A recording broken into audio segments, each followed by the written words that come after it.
तो पढ़ते हैं तो उसके पढ़ने के दो तरीके होते हैं। कभी कभी दो तरीके लगा लीजिए भी, और छोटा देश है तो मत लगाओ, और थोड़ा बड़ा देश है तो मुझे लग रहा है कि फैक्चुअल डाटा ज़्यादा बैठ रहा है, तो अगर डिवाइडेशन में पढ़ लोगे तो जो चीज़ें हैं वो याद बनी रहेंगी, और डिवाइडेशन करके नहीं पढ़ोगे तो चीज़ें फिर हौच बौच हो जाती है, याद होना बड़ा मुश्किल हो जाता है। इसलिए क्या है, डाटा को थोड़ा उस हिसाब से हमें ध्यान रखना है। तो दोस्तों देखिएगा, तो जो म्यांमार है, म्यांमार के बारे में बात करें तो म्यांमार का पुराना नाम क्या है, सबसे पहले ये बताऊँ पुराना नाम क्या है। तो दोस्तों म्यांमार का जो पुराना नाम है वो है बर्मा। क्या हो जाएगा, बर्मा। यदि मैं आपसे बोलूँ कि म्यांमार का जो प्राचीनतम नाम है वो क्या हो जाएगा, बर्मा हो जाएगा। बर्मा जैसे ही नाम आता है तो तुम्हें लगता होगा कि ये तो भारत का हिस्सा था, डेफिनेटली भारत का हिस्सा था। तो बर्मा जो था, बर्मा भारत से कब अलग हुआ है, ये प्रश्न आपके सामने आ रहा है, ध्यान रखना है। तो जो बर्मा था पहले भारत का हिस्सा था, तो भारत शासन अधिनियम, भारत शासन अधिनियम, अधिनियम 1935 के तहत, अधिनियम 1935 से क्या हुआ, बर्मा जो था वो भारत से अलग किया गया था, ध्यान रखना है। 1935 के अधिनियम के तहत 1 अप्रैल को, 1 अप्रैल 1937 को क्या हुआ, बर्मा जो था वो भारत से अलग हो गया था, ध्यान रखना। ठीक है, यानी कि मैं कह रहा हूँ आपसे, जो म्यांमार है, म्यांमार लाइक दिस, ये म्यांमार है। और म्यांमार अगर तुम देखोगे तो भारत का, मैं पूर्वोत्तर भारत का मैप भी बना ले रहा हूँ यहाँ पर, जिससे तुम्हें स्पष्टता बनी रहे एक्चुअल में ये है किधर। ठीक है, अब आपको शायद स्पष्टता मिल गई होगी, मैं जो बताना चाह रहा था वो।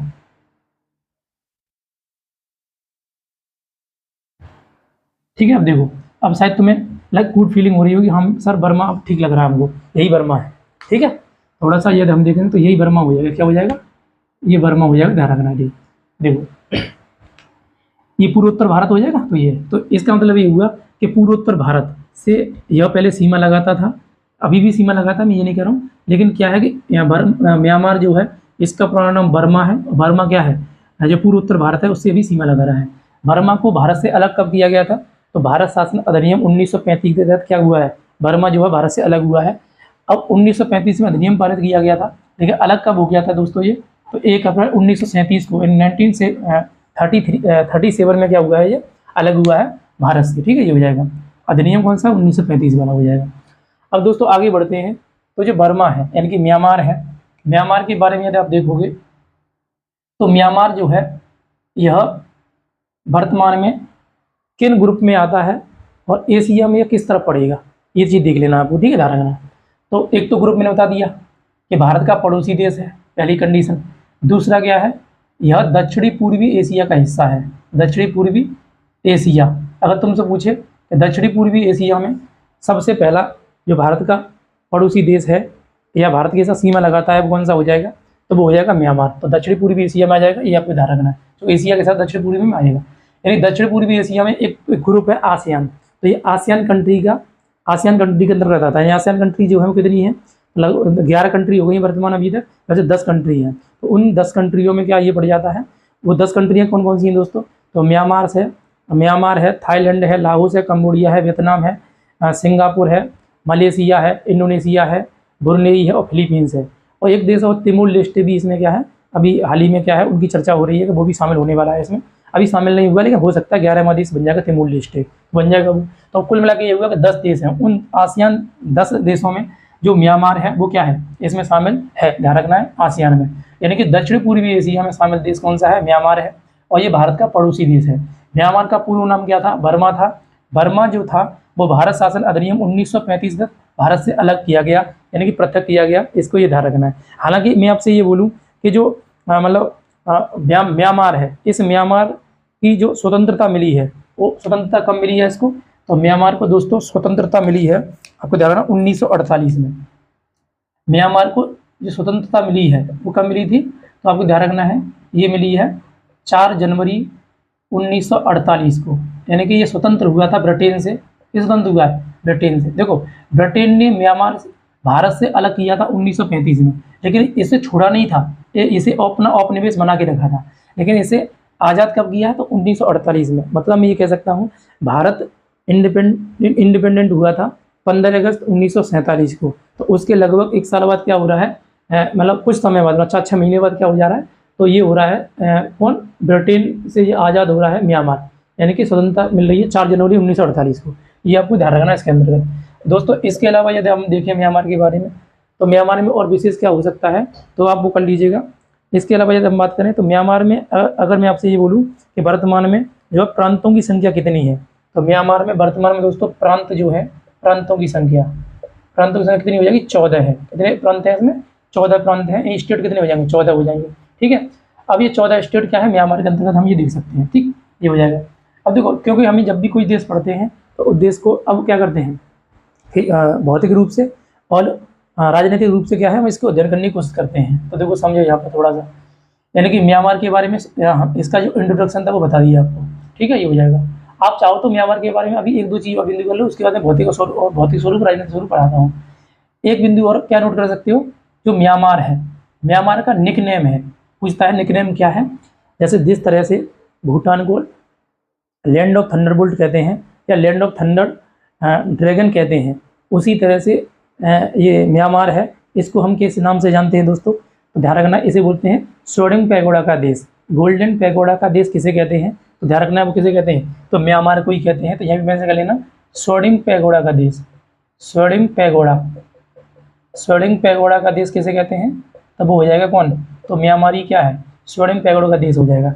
यानी कि सोडिंग पैगोडा का देश क्या है यहाँ पर, यानी गोल्डन पैगोडा, मतलब यहाँ पर क्या है, एक गोल्डन मतलब सोने का एक पैगोडा है, जहाँ पर बौद्ध धर्म की क्या है, मतलब आस्था रहती है। यानी बौद्ध धर्म जो है इस म्यांमार में अधिक मात्रा में है, हम ये कह सकते हैं। तो ये भी मेंशन कर लीजिएगा कि बताइए म्यांमार में किस धर्म की अधिकता है, तो बौद्ध धर्म की क्या है, बौद्ध जो है धर्म की क्या है, अधिकता है, ध्यान रखना है। और साथ ही साथ आप चाहो तो एक चीज़ मेंशन कर लेना, इसी देश में थी रोहिंग्या मुस्लिम। कौन थे, रोहिंग्या मुस्लिम। तो रोहिंग्या जो मुस्लिम थे दोस्तों, वो किस देश में थे, तो इसी देश में ही थे रोहिंग्या मुस्लिम। अभी भी रोहिंग्या मुस्लिम यहाँ है।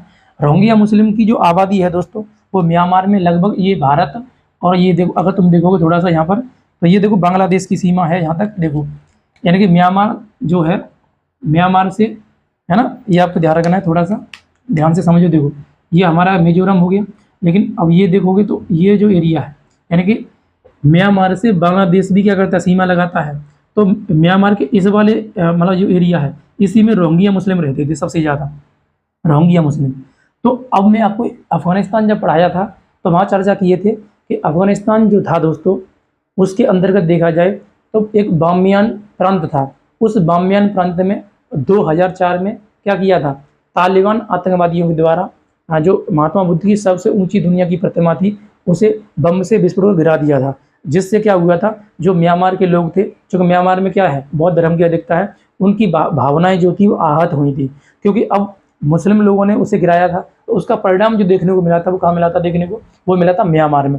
तो म्यांमार का जो मतलब भारत से सीमा लगाने वाला राज्य है कुछ, और बांग्लादेश से, जिसमें रोहिंग्या यानी मुस्लिमों की संख्या थी।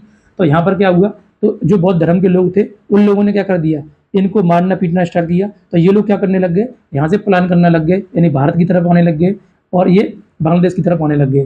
तो इस तरह से हम देख सकते हैं कि जो रोहिंग्या अभी जो समस्या बनी हुई है, जो कि भारत सरकार CAA-NRC ला रही है, तो जो है वो इन्हीं को चिन्हित करने के लिए या इनको मतलब देखने के लिए कौन भारत का नागरिक है या नहीं है, उसके संबंध में चर्चा होती है। तो वही चीज़ यहाँ पर है। तो जो रोहिंग्या मुस्लिम है, मतलब भारत में भी काफ़ी मात्रा में क्या है, मतलब ये शरण लिए हुए हैं। और साथ ही साथ देखा जाए तो भारत के किस राज्य में सर्वाधिक शरण लिए हुए हैं, तो असम जो राज्य है उसमें ये सबसे ज़्यादा शरण लिए हुए हैं।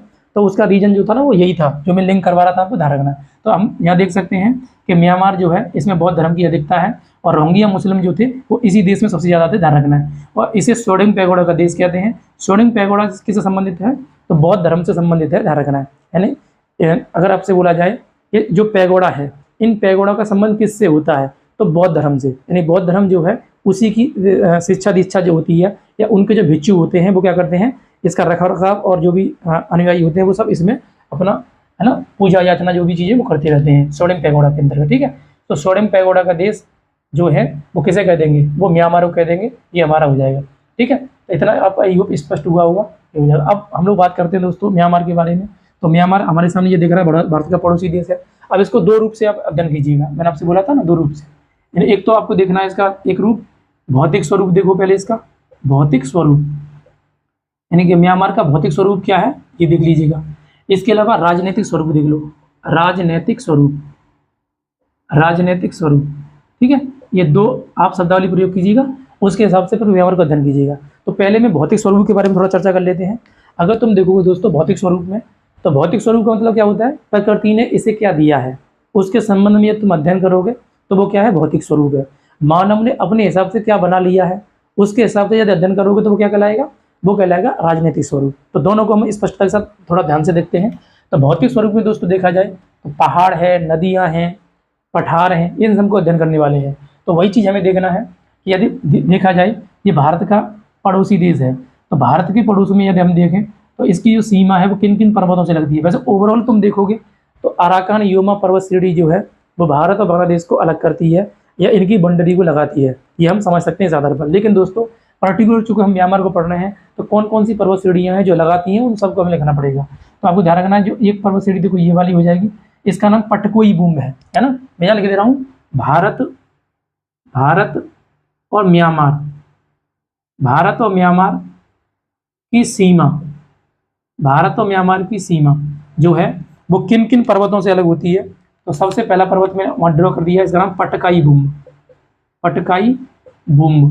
तो पटकाई बूम जो है दोस्तों, पटकाई बूम जो है यह अरुणाचल प्रदेश में और म्यांमार, यानी अरुणाचल प्रदेश और म्यांमार की सीमा पर क्या है, ये पड़ जाएगा, ध्यान रखना है, पटकाई बूम पर्वत जो रहेगा वो, ठीक है। अब इसके नीचे ही तुम जैसे ही आओगे तो यहाँ पर नीचे पड़ जाएगा नागालैंड, एक देश पड़ जाए मतलब राज्य पड़ जाएगा। तो नागालैंड राज्य के मध्य में भी एक पहाड़ी है, तो एक तो पहाड़ी मतलब म्यांमार के साथ लगा रही है, वो कौन सी, पटकाई बूम है जो कि अरुणाचल प्रदेश में। एक दूसरी जो पहाड़ी हमारे सामने रहेगी दोस्तों वो कौन सी हो जाएगी, तो इस पहाड़ी का नाम हो जाएगा सारामती पर्वत। क्या हो जाएगा, सारामती पर्वत, सारामती पर्वत। तो सारामती पर्वत जो है ये जो है दोस्तों नागालैंड में है, नागालैंड में। तो नागालैंड की जो सीमा है वो म्यांमार से लगती है। इसका मतलब ये हुआ कि सारामती जो पर्वत है वो म्यांमार से लगा रहा है। हालांकि नागा पहाड़ी के अंतर्गत सारामती पर्वत, नागा पहाड़ी की सर्वोच्च चोटी का नाम क्या है, सारामती। तो सारामती जो है वो पहाड़ी जो है वो भारत के मतलब नागालैंड और म्यांमार के मध्य में सीमा लगाती है, ऐसा हम यहाँ देख लेंगे, ठीक है। तीसरा दोस्तों बात की जाए तो बीच में देखो मणिपुर पड़ जाएगा, तो मणिपुर से कोई पर्वत नहीं है, लेकिन अगर हम देखें तो यहाँ पर नीचे की तरफ एक पर्वत पड़ जाएगा, इसका नाम हो जाएगा नीला पर्वत। हालांकि जो मिजोरम है ना, मिजोरम पड़ेगा नीचे। तो जो नीला पर्वत है दोस्तों वो अगर तो थोड़ा सा देखोगे नीला पर्वत, जो नीला पर्वत है वो कहाँ पड़ता है, मिजोरम में। तो मिजोरम की पहाड़ी जो है या मिजो की पहाड़ी है, मिजो की पहाड़ी की सर्वोच्च चोटी का नाम नीला पर्वत है। तो नीला पर्वत पर्टिकुलर देखा जाए तो मिजोरम और म्यांमार के मध्य में सीमा लगाता है। ये म्यांमार है, ये मिजोरम है, तो म्यांमार और मिजोरम के मध्य में क्या लगाता है, सीमा लगाता है। तो एक नंबर अगर तुम देखोगे तो पटकाई बूम, 2 नंबर देखोगे दोस्तों तो सारामती पर्वत, और 3 नंबर यदि आप देखोगे तो क्या आ जाएगा, नीला पर्वत हो जाएगा। हालांकि देखो सारामती पर्वत जो है वो भारत और म्यांमार के मध्य में सीमा लगाता है, जबकि बारामती स्टेडियम कहाँ पड़ेगा, तो बारामती स्टेडियम पड़ता है उड़ीसा में। अगर तुमसे पूछे बारामती स्टेडियम जो है वो कहाँ पड़ता है, सारामती पर्वत कहाँ है, तो सारामती पर्वत जो है नागालैंड में है, नागालैंड और म्यांमार के मध्य में सीमा लगाता है। लेकिन पूछे बारामती जो स्टेडियम है वो कहाँ पर है, तो बारामती स्टेडियम उड़ीसा में है, ये आपको ध्यान रखना है। दोनों के साथ में से देख लेंगे।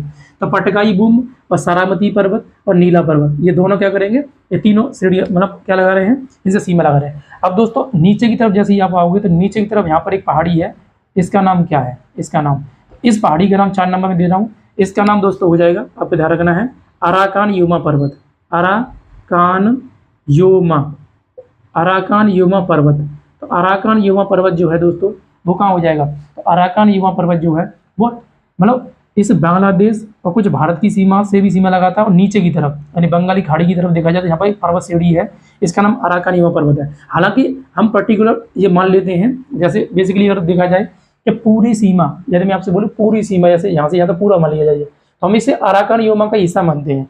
हालांकि अराकान योमा कोई अलग पर्वत नहीं है, यह भी हिमालय का हिस्सा है।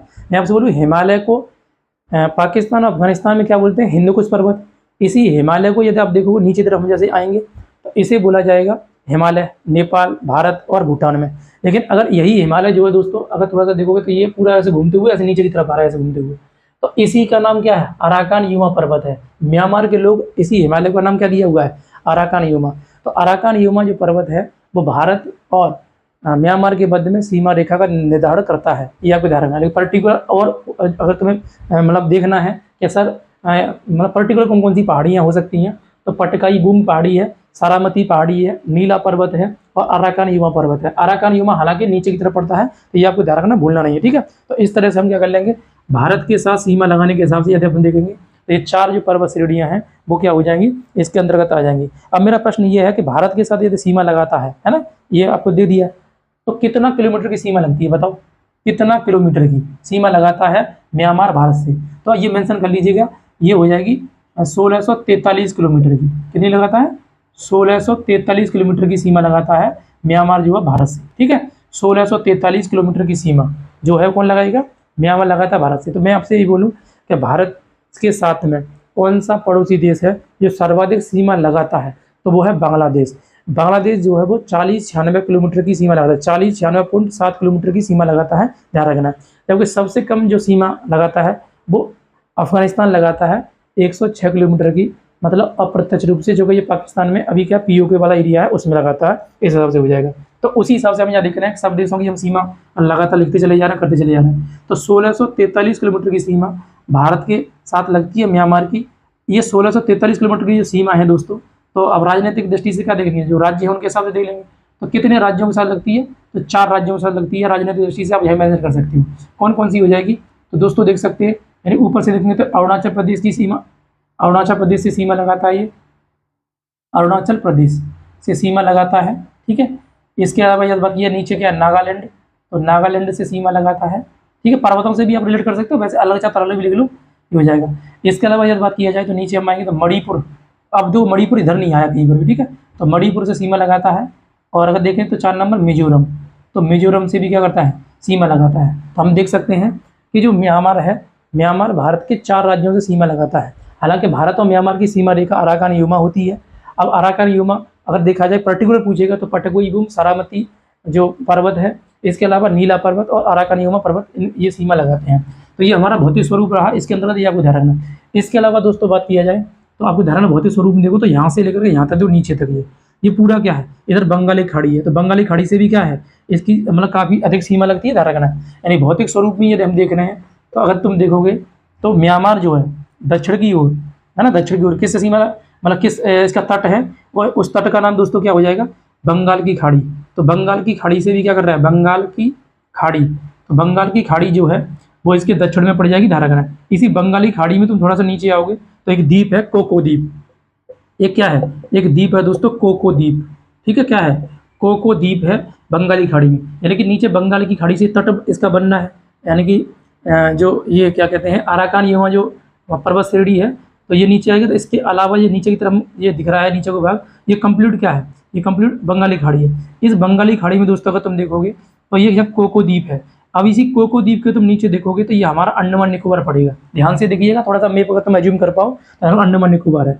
तो प्रश्न जो तुमसे पूछता है ना ये है, तो अंडमान निकोबार है। तो भारत और म्यांमार के मध्य में जो समुद्री सीमा है उसका निर्धारण किसके द्वारा किया जाता है, भारत और म्यांमार के मध्य में जो समुद्री सीमा है उसका निर्धारण किसके द्वारा किया जाता है दोस्तों, तो धारणा कोको चैनल के द्वारा।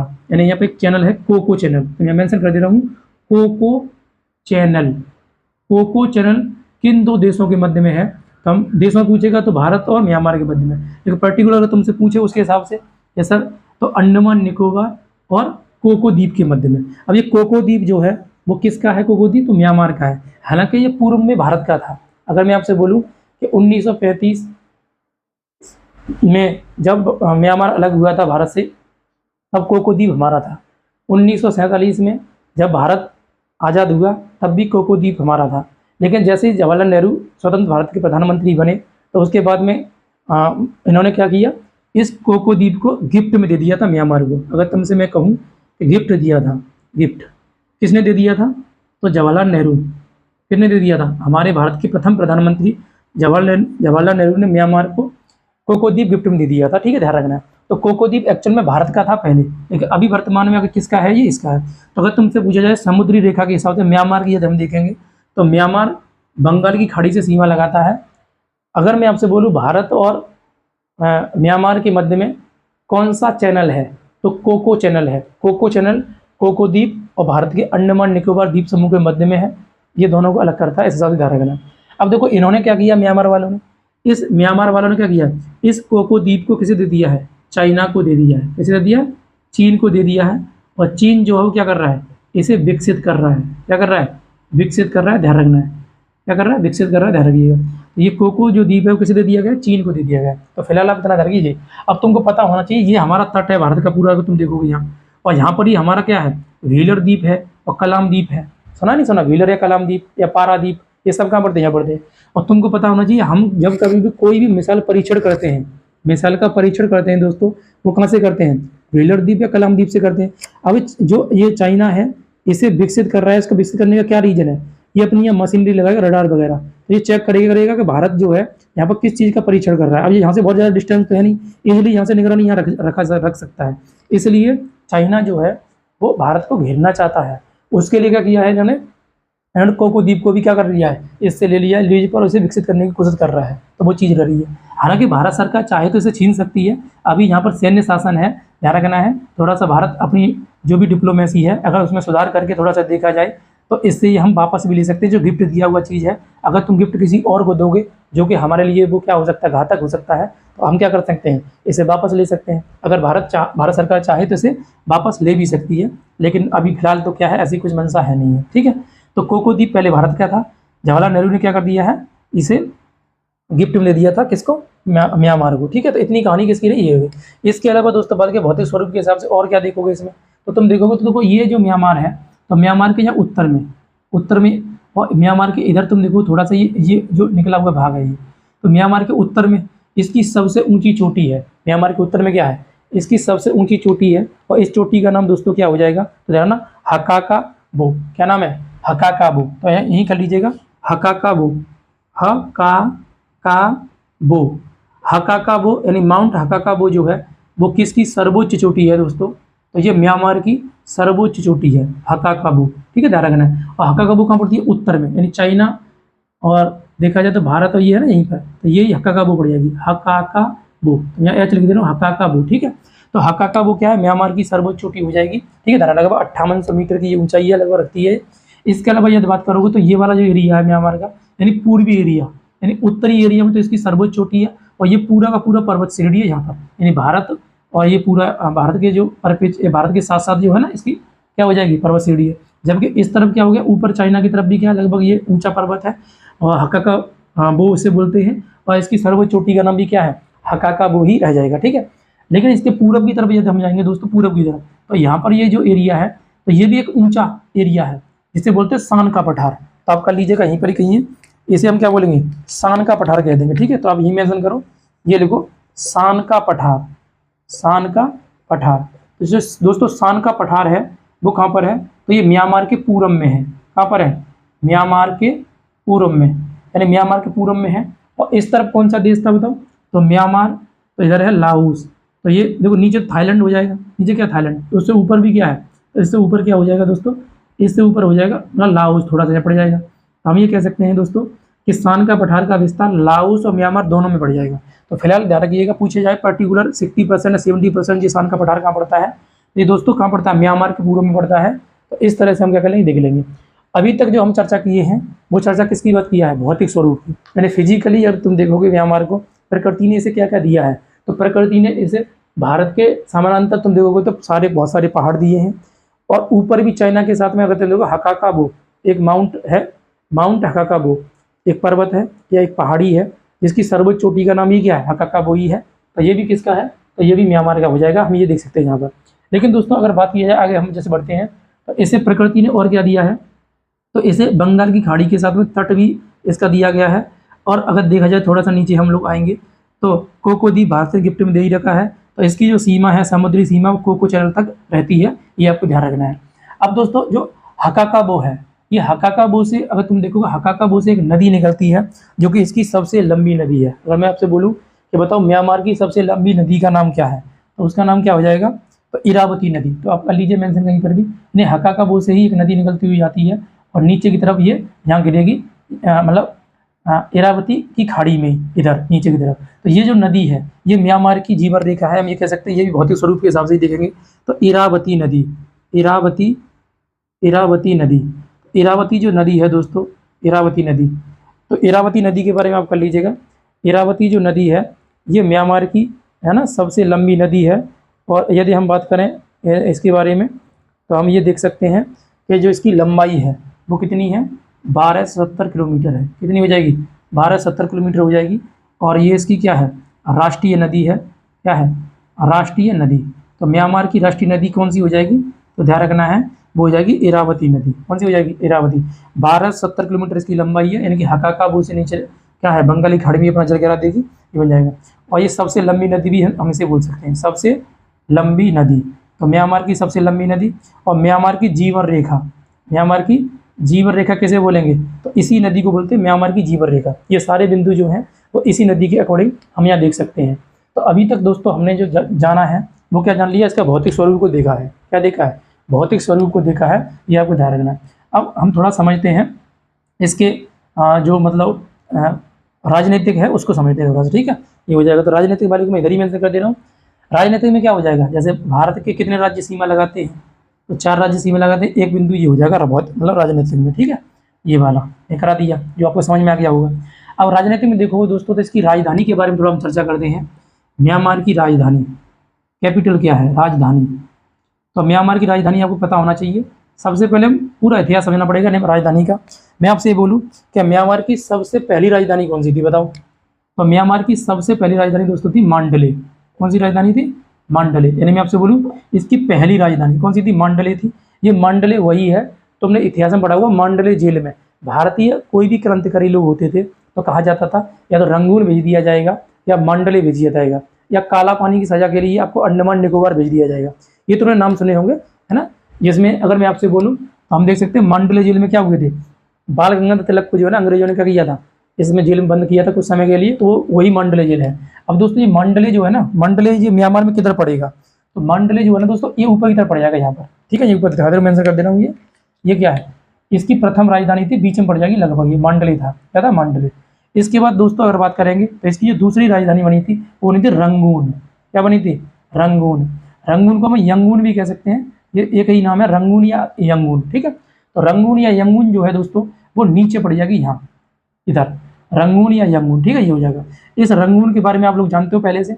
रंगून के बारे में विशेष क्या है बताओ, रंगून के बारे में विशेष क्या है, तो रंगून का विशेष ये है कि भारत का मुगल बादशाह, जो कि अंतिम मुगल बादशाह था बहादुर शाह जफर, उसकी जो मकबरा है वो मकबरा कहाँ पड़ता है, रंगून में पड़ता है। कहाँ पड़ता है, रंगून में। तो आप लिख सकते हो इस बात को, भारत का अंतिम मुगल बादशाह, अंतिम मुगल बादशाह, अंतिम मुगल बादशाह, और क्या नाम है इसका, इसका नाम है बहादुर शाह जफर, बहादुर शाह जफर।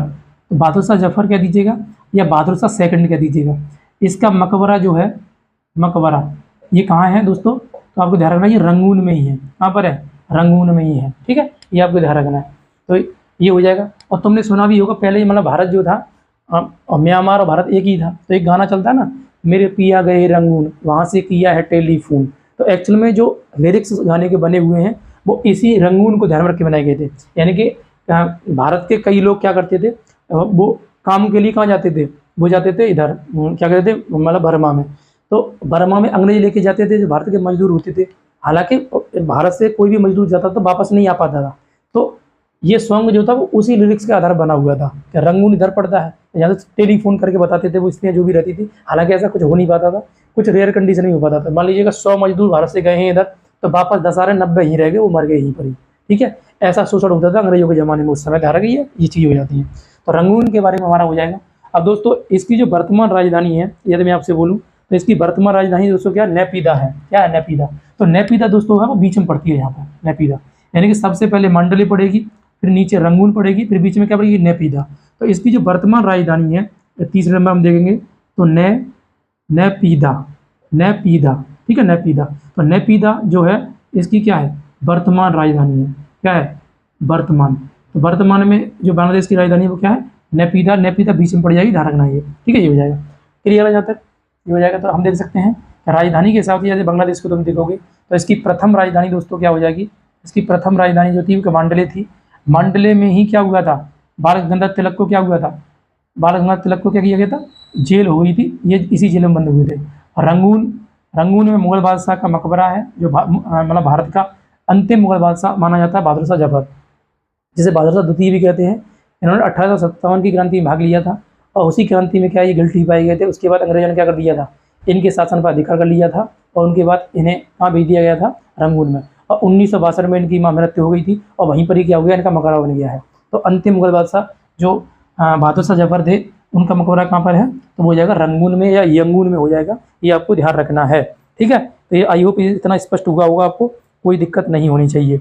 अब दोस्तों आगे हम और बढ़ते हैं, तो और विशेष और इसमें क्या देखने को मिल सकता है, तो हम लोग देखते हैं थोड़ा सा, ठीक है। तो यदि आप देखोगे तो एक चीज़ होगा, लीजिएगा थाईलैंड हाईवे, एक प्रश्न पूछेगा आपसे, ये भी राजनीतिक दृष्टिकोण से देख लेंगे। थाईलैंड हाईवे, तो थाईलैंड हाईवे जो है, थाईलैंड हाईवे किस देश से होकर गुजरता है, तो भारत और म्यांमार। और देखो नीचे थाईलैंड पड़ेगा सर, तो मैं आपसे बोलूँ भारत ये है, तो भारत से होकर ये थाईलैंड की ओर जाता है। तो थाईलैंड हाईवे किस देश से होकर गुजरता है, ये पेपर में आया हुआ है तुम्हारे में। तो थाईलैंड हाईवे जो है म्यांमार से होकर, किससे गुजरता है, म्यांमार से। यानी थाईलैंड हाईवे भारत से स्टार्ट होगा, तो भारत से थाईलैंड तक रहेगा, भारत से होकर के, म्यांमार से होकर के और थाईलैंड तक आता जाता है, थाईलैंड तक। तो प्रश्न ये पूछा था कि कौन सा देश से गुजरता है, तो इसमें क्या म्यांमार हो जाएगा, भारत तो है ही इसमें इंक्लूडेड और थाईलैंड में तो जा ही रहा है। तो थाईलैंड हाईवे जो है वो भारत से, म्यांमार से और थाईलैंड की ओर जाता है। नीचे थाईलैंड पड़ जाएगा यहीं पर ही, तो हम ये है, ये म्यांमार है, इधर क्या थाईलैंड है, ठीक है, ये हो जाएगा। तो थाईलैंड हाईवे जो है, इसको भी आपको ध्यान रखना है, ये पॉलिटिकली हम इसे देख लेंगे, ठीक है। तो इस तरह से क्या हो जाएगा, ये बिंदु भी आप कर लीजिएगा, ठीक। बाकी मैंने लगभग तुम्हें सारी चीज़ बता दी है, इसमें और कुछ ज़्यादा बचा नहीं है। अब इसका कुछ मतलब जैसे पूछ लेगा, ये बताइए संसद का नाम क्या है, भाषा का नाम क्या है, मुद्रा का नाम क्या है, ये सारी चीज़ क्या है, स्टेट को ये भी कर लीजिएगा, करो तो मैं राजधानी तो तुम्हें बताई दी है। अब देखो भाषा कर लो, इसकी भाषा क्या है, म्यांमार की भाषा का नाम बताओ। तो म्यांमार की भाषा क्या हो जाएगी, ये बताना है। म्यांमार का संसद का नाम क्या है, ये देख लेना है। और म्यांमार की मुद्रा का नाम क्या है, ये देख लीजिएगा। और म्यांमार का राष्ट्रीय खेल क्या है, ये देख लो। राष्ट्रीय खेल ज़्यादातर पेपरों में पूछे गए हैं, हमारे ज़्यादातर पेपरों में, ठीक है, ध्यान रखिएगा। तो म्यांमार की भाषा दोस्तों क्या हो जाएगी, तो बर्मी भाषा है, कुछ अलग नहीं है, ठीक है, ध्यान रखना है। इसकी भाषा क्या हो जाएगी, बर्मी। तो हम मेंशन कर लेना बर्मी, यानी म्यांमार की भाषा क्या बर्मी है। इसकी संसद का नाम दोस्तों क्या हो जाएगा, इसकी संसद का नाम यदि आप देखो तो संसद आप मेंशन कर लीजिएगा। इसकी संसद का नाम हो जाएगा असेंबली ऑफ यूनियन, क्या हो जाएगा, असेंबली ऑफ यूनियन हो जाएगा, assembly of union, assembly of union, ये इसकी संसद हो जाएगी, असेंबली ऑफ यूनियन। इसके अलावा मुद्रा की बात किया है दोस्तों, तो मुद्रा इसकी क्या हो जाएगी, क्यात, क्या हो जाएगी, क्यात। तो क्यात जो है वो क्या है, म्यांमार की मुद्रा है। ये म्यांमार की मुद्रा जो क्यात है वो कई बार पेपर में पूछी, थोड़ा ध्यान से इसे अध्ययन कर लेना है। इसका राष्ट्रीय खेल की दोस्तों बात की जाए तो चिनलोन, इसका राष्ट्रीय खेल क्या हो जाएगा, चिनलोन हो जाएगा, क्या हो जाएगा, चिनलोन। इसका राष्ट्रीय खेल क्या है, तो चिनलोन हो जाएगा। चिनलोन आपको मेंशन कर लेना, चिनलोन क्या हो जाएगा, चिनलोन हो जाएगा म्यांमार का राष्ट्रीय खेल। तो इसे भी आप ध्यान से, है ना, देख लीजिएगा, क्लियर आ जाता है। राष्ट्रीय फल आम हो जाएगा, राष्ट्रीय पुष्प पडाउक हो जाएगा और राष्ट्रीय पक्षी मोर हो जाएगा। तो ये आप खुद से मेंशन कर लीजिए ऐसे। हालांकि तुम्हें यही याद रखना है, बस यही पूछा गया है कि बताओ म्यांमार का राष्ट्रीय खेल का नाम क्या है, तो चिनलोन है, मुद्रा का नाम क्यात है, संसद का नाम असेंबली ऑफ यूनियन है, भाषा का नाम बर्मी है, भाषा का नाम क्या हो जाएगा, बर्मी हो जाएगा। तो ये जो है दोस्तों, ये म्यांमार के संबंध में क्या हमारी चर्चा है। तो म्यांमार जो है वो भारत का पड़ोसी देश है, आपको देख लिया होगा, और दक्षिण पूर्वी एशिया के अंतर्गत आता है। म्यांमार जो है भारत शासन अधिनियम 1935 के तहत इसे अलग किया गया था। म्यांमार का पूर्व नाम बर्मा है। बर्मा जो था वो भारत से अलग कब हुआ था, तो 1935 के अधिनियम के तहत हुआ था अलग, 1 अप्रैल 1937 को, ठीक है। हालांकि ये जो स्वतंत्र हुआ है वो कब हुआ, तो 1948 में स्वतंत्र हुआ था। भारत की सीमा इससे लगती है, भारत के 4 राज्य जो है इसे सीमा लगाते हैं। कौन कौन से हैं, तो अरुणाचल प्रदेश है, नागालैंड है, मणिपुर है और मिजोरम है। हालांकि बात किया जाए इसका भौतिक स्वरूप के हिसाब से तो अराकान योमा जो है वो भारत और म्यांमार के मध्य में सीमा लगाती है। लेकिन पर्टिकुलर अगर तुमसे बोला जाए कि कौन कौन से राज्य, मतलब जो क्या कहते हैं पर्वत हैं जो इससे सीमा लगाते हैं, तो पर्वतों में तुम देखोगे तो पटगोई बूम पर्वत हो जाएगा, एक तो सारामती पर्वत हो जाएगा, नीला पर्वत हो जाएगा, और आपका क्या कहते हैं ये अराकान योमा हो जाएगा, ठीक है। नीचे की तरफ ये पूरा देख लेंगे तो पूरी बेल्ट जो है पर्वतों की है। हालांकि इसके ऊपर भी एक पर्वत था, तो उस पर्वत का नाम हकाकाबो, क्या है, हकाकाबो। हकाकाबो जो पर्वत है वो चाइना और म्यांमार के मध्य में है। हालांकि हकाकाबो ही क्या है, इस म्यांमार की सर्वोच्च चोटी है जिसकी ऊंचाई लगभग 5881 मीटर है, ठीक है, ये हो जाएगा। अब जो म्यांमार है, म्यांमार के पूर्व में एक पठार है, सान का पठार। और अगर देखा जाए तो सान का जो पठार है वो लाओस और म्यांमार दोनों में ही पड़ता है, लेकिन अधिकतर विस्तार इसका कहाँ पर है तो म्यांमार में है। 30% लगभग इसमें हो जाएगा, तो ये हो जाएगा लाओस के अंतर्गत। म्यांमार के बारे में देखा जाए दोस्तों, तो म्यांमार जो है इसके उत्तर में जो हकाकाबो जो पर्वत है, हकाकाबो पर्वत से एक नदी निकलती है, इरावती नदी। इरावती नदी जो है वो म्यांमार की राष्ट्रीय नदी है या म्यांमार का जीवन रेखा है। इरावती नदी म्यांमार की सबसे लंबी नदी भी है। इसकी जो लंबाई है वो 1270 किलोमीटर है, जो आपको मैंने लिखवा दिया है, मेंशन भी करा दिया, तो इसको आपको उस हिसाब से कर लेना है, ठीक है। म्यांमार का जो राष्ट्रीय खेल है वो चिनलोन है। म्यांमार की मुद्रा का नाम क्यात है। म्यांमार की राजधानी शुरुआत में मांडरे थी, बाद में रंगून बनी, वर्तमान में क्या हो जाएगी, नेपीदा हो जाएगी। म्यांमार की संसद का नाम यदि हम देखें तो क्या हो जाएगा, असेंबली ऑफ यूनियन हो जाएगा। म्यांमार की जो मुद्रा है वो बता दिया, मैं क्यात बता दिया है। म्यांमार की भाषा का नाम क्या हो जाएगा, बर्मी हो जाएगा। तो इतनी कहानी किसकी हो जाएगी, म्यांमार के संबंध हो जाएगी। म्यांमार जो है वो बंगाल के साथ में क्या करता है, ऐसे तट लगाता है। हालांकि इसका जो भारत से डिवाइडेशन है बंगाली खाड़ी में वो कोको चैनल से है। कोको चैनल भारत के द्वारा क्या किया गया, म्यांमार को गिफ्ट में दिया गया था, लेकिन अब ये कोको चैनल यानी कोको जो द्वीप है अब वो किसे दे दिया गया, चाइना को दे दिया गया। चाइना उसे विकसित कर रहा है, ठीक है। तो भारत के लिए क्या है वो सिरदर्द बना हुआ है अभी वर्तमान में। अब देखते हैं आगे क्या होने वाला। म्यांमार में वर्तमान में सैन्य शासक है। इससे पहले यहाँ की जो प्रधानमंत्री या राष्ट्रपति थी वो आन बान सू की थी, उन्हें हटा कर क्या कर दिया गया है, सेना ने तख्ता पलट कर दिया है। अभी सैन्य शासन चल रहा है काफ़ी, अभी एक साल से लगभग, ठीक है। तो ये हम देख सकते हैं यहाँ पर इसके अंतर्गत, ठीक है। तो ये चीज़ें क्या है म्यांमार के अंतर्गत हो जाती हैं। ये सारा कुछ हमने दे दिया है। और म्यांमार में अगर देखा जाए तो म्यांमार को स्वर्णिम पैगोडों का देश कहते हैं। म्यांमार जो में बौद्ध धर्म की अधिकता है, रोहिंग्या मुस्लिम जो है वहीं पर ही है। सारा कुछ बता दिया था आपको, प्लस लगभग सारी चीज़ हमने देख ली। पेपर की दृष्टि जो बन सकता है वो मैंने पूरा कवर करने की कोशिश की है, ठीक है। तो आई होप ये तुम्हें स्पष्ट हुआ होगा। तो आप ये पहले इतना देखिएगा ये स्पष्ट हुआ कि नहीं हुआ आपको।